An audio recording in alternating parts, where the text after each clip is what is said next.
নমস্কার বন্ধুরা, আপনারা সবাই কেমন আছেন? আশা করি সবাই ভালো আছেন এবং সুস্থ আছেন, সাবধানে আছেন। তো গোয়ার ছোট্ট সংসারে আপনাদের স্বাগত। ভিডিওটা আমি সকাল থেকে স্টার্ট করছি, আপনারা সবাই দেখতে থাকুন।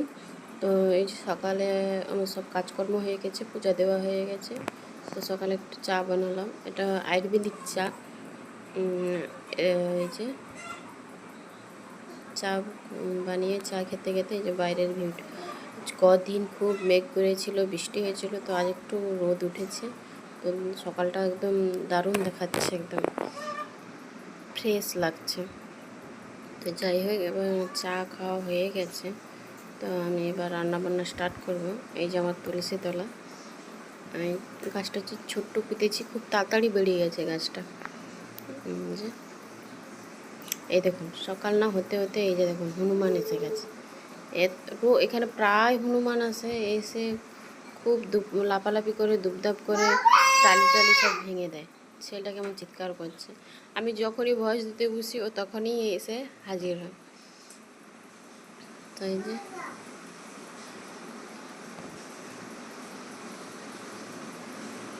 কত হনুমান এসেছে, কতগুলো। তো যাই হোক, এই যে আমার রান্না বান্না স্টার্ট করে দিয়েছি। এই যে একটু ডাল ভিজিয়ে রেখেছিলাম, এটা খেসারির ডাল। খেসারির ডাল দেশ থেকে আমার শাশুড়ি মা শ্বশুরমশাই এসেছিলো, ওরাই নিয়ে এসেছিলো। তো দেশ থেকেই নিয়ে আসে এগুলো, এই ডাল এখানে পাওয়া যায় না। এই যে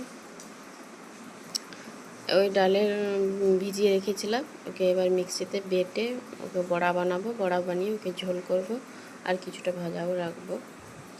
এই যে এখন আমি কলাইটা বেটে নিয়েছি, আর পেঁয়াজ কুচিয়ে দিয়ে দিয়েছি, আর লঙ্কা গুঁড়ো, হলুদ গুঁড়ো, লবণ দিয়ে দিয়েছি। এবার দিয়ে ভালো করে মেখে নেব। তো এতে আপনারা চাইলে কাঁচা লঙ্কা কুচিয়েও দিতে পারেন, কিন্তু আমার ছোটো ছেলেটাও একটু দেবো ওকে, আর বড়ো ছেলেটা অতটা ঝাল পছন্দ করে না। ও ফুচকাতে যত ঝাল দেবেন খেয়ে নেবে, কিন্তু তরকারিতে অন্য কিছুতে যদি ঝাল দেয় ও আর খেতে চায় না। তাই একটু কম করেই লঙ্কা গুঁড়ি দিয়েছি। এবার কড়াইটা বসিয়ে দিয়েছি, বসিয়ে এই যে গরম হয়ে গেছে। এবার একে একে তেল দিয়ে একে একে বড়াগুলো দিয়ে দিচ্ছি। বড়াগুলো আস্তে আস্তে অল্প অল্প আঁচে ভেজে তুলে নেব। তো যেহেতু আমাদের এখানে বাইরে, বিশেষ করে বাইরে প্রচুর গ্যাসের কাজ শেষ, সেই জন্য আমি প্রায় ইন্ডাকশানে খাবার বানাই। তো ইন্ডাকশানে একটু বেশি ইউজ করি, গ্যাসটা কম ইউজ করি, কারণ এখানে একটা গ্যাস সিলিন্ডারের দাম 2,500 থেকে 3,000 টাকা নেয়। তো সেই জন্য মাসে আমাদের একটা গ্যাস কুলায় না, একদম মাসের মাথায় মাথায় একটা গ্যাস শেষ পেয়ে যায়। তো সেই জন্য একটু গ্যাস কম খরচা করি। এই যে ইন্ডাকশানে রান্না করছি,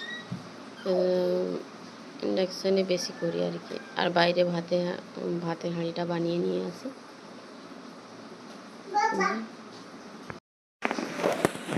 এই কলাই বড়াগুলো খেতে, গরম গরম ভাজা খেতে খুব ভালো লাগে।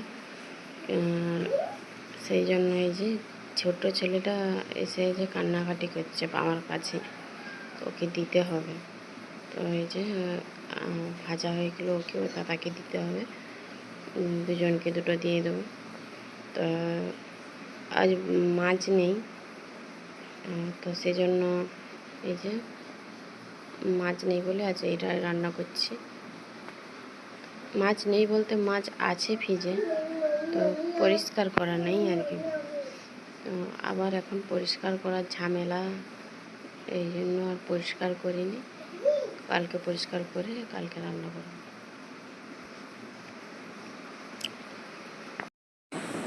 এখানে তো বাড়িতে দরে দরে মাছ বিক্রি করতে আসে, তো গোটা গোটা মাছ নিয়ে আসে, এখানে কেটে পরিষ্কার করে দেয় না, তো বাড়িতেই পরিষ্কার করতে হয়।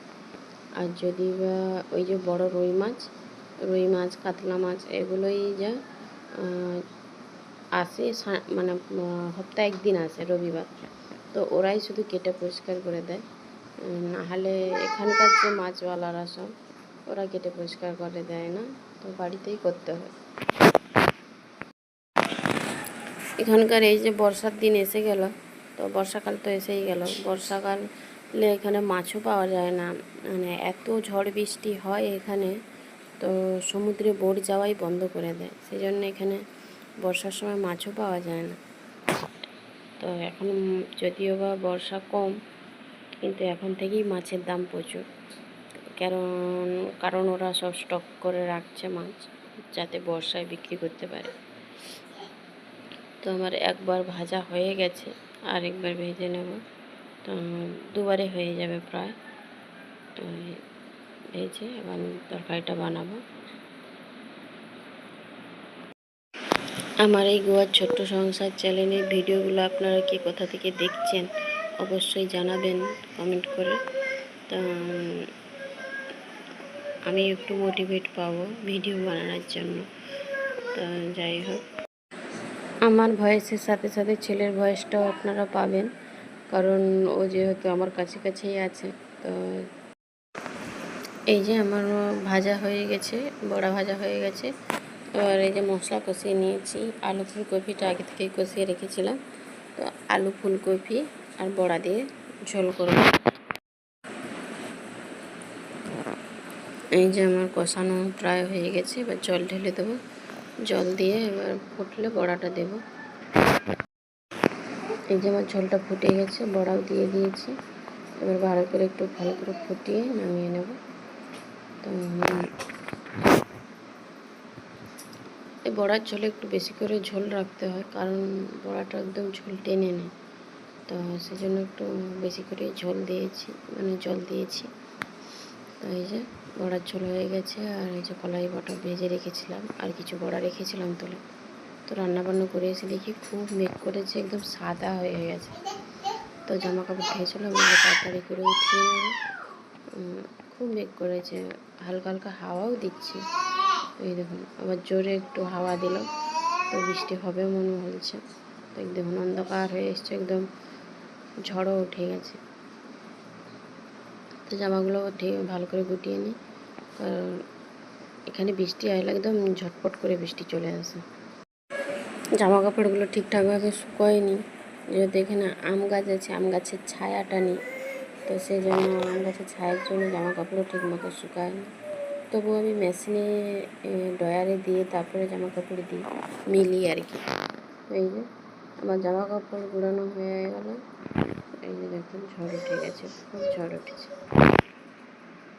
তো তাই আমরা একটু বিকেলের দিকে এসেছিলাম আমাদের ও বাড়িতে। তো এই যে দেখুন কিছু গাছ লাগাবো বলে, তো গাছ লাগানোর জন্য মাটি খুলতে খুলতে দেখছি এই যে অনেক কচু বেরাচ্ছে। এই যে কচু, এই যে তো কচুগুলো আমি গুলিয়ে এক জায়গায় রাখছি, বাড়ি নিয়ে যাব, কারণ দেখবো কখনো এখানকার কচু খাইনি। তো এই দেখুন ছোটো ছেলেরা দেখুন, ও সব দিকেই একটা, ওর বাবা মাটি খুলছে বলে ও একটা ছড়ি নিয়ে নিয়েছে, সেইটা দিয়ে নাকি ও মাটি খুলবে। তো মাটি তো ও খুলবে প্রচুর, তো গোটা মাথায় জামা কাপড়ে মাটি মেখে নিয়েছে। তোকে ছেড়ে পুছে তুললাম। এই দেখুন হাতে এখন ওই ছড়িটা ছাড়েনি, দু হাতে দুটো নিয়েছে, আশ্রুতে চলে যাচ্ছে। তো কচুগুলো বাড়ি নিয়ে যাব, আমি নিয়েছি। তো দেখবো একবার ওকে, কখনো খাইনি তো, ওকে সিদ্ধ করে খেয়ে দেখবো যে চুলকায় কিনা। তো এই যে আমরা বাড়ির দিকে এবার রওনা দিয়ে দিয়েছি। আমাদের রুম থেকে আমাদের এ বাড়ির দূরত্বটা 10 থেকে 20 মিনিটের। তো এই যে আমরা যাচ্ছি। তো এখানকার রাস্তাঘাট বলুন, বেশ খুব ভালো লাগে, চারিদিকটা সবুজ গিরি। আর এখানে নারকেল গাছ তো বিখ্যাত নারকেল। তো ভিডিওটা আমি এখানেই শেষ করছি। আপনারা সবাই ভালো থাকবেন, সুস্থ থাকবেন, সাবধানে থাকবেন। ভিডিওটা যদি ভালো লেগে থাকে একটা লাইক, কমেন্ট, শেয়ার এবং সাবস্ক্রাইব করবেন।